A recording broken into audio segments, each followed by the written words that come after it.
wonderful day, Philippines. I'm Secretary Juan Dateo of the Department of Tourism, and I'll be with you every Monday night. I'm here today in the beautiful province of Bukidnon in Mindanao.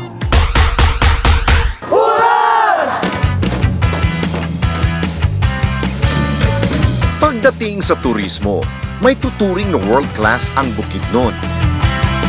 Dito matatagpuan ang pinakamalaking pineapple plantation sa Asia at ito rin ang ikalawa sa pinakamalaking pineapple plantation sa buong mundo.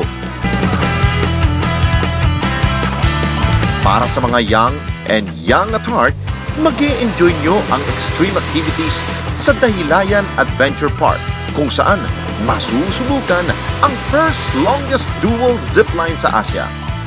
At ngayong Marso, mas naging makulay at masaya ang bakasyon sa Bukidnon dahil sa Kaamulan Festival sa City of Malaybalay.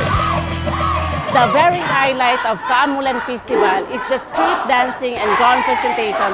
Part of the celebration of Kaamulan is the 7 Hell Tribes of Bukidnon. Actually, this is their celebration.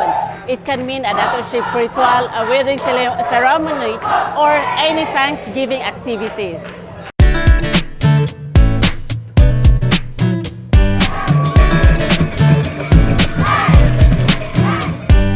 Nakamamangha ang mga tribo mula sa Bukidnon, ang mga Higaonon, Talaindig, Manobo, Matigsalog, Tigwahanon at Umayamnon. Sa pagpapakita ng mayamang tradisyon at kultura sa inihandang katutubong sayaw para sa mga bisita. Different culture or different tribe na ipinapakita ng bawat tribo, nakakainganyo siya. Also, the people in Malaybalay are very accommodating. You cannot feel na tourist ka kasi ipinapakita nila kung gaano sila ka-welcoming dito sa kanilang place.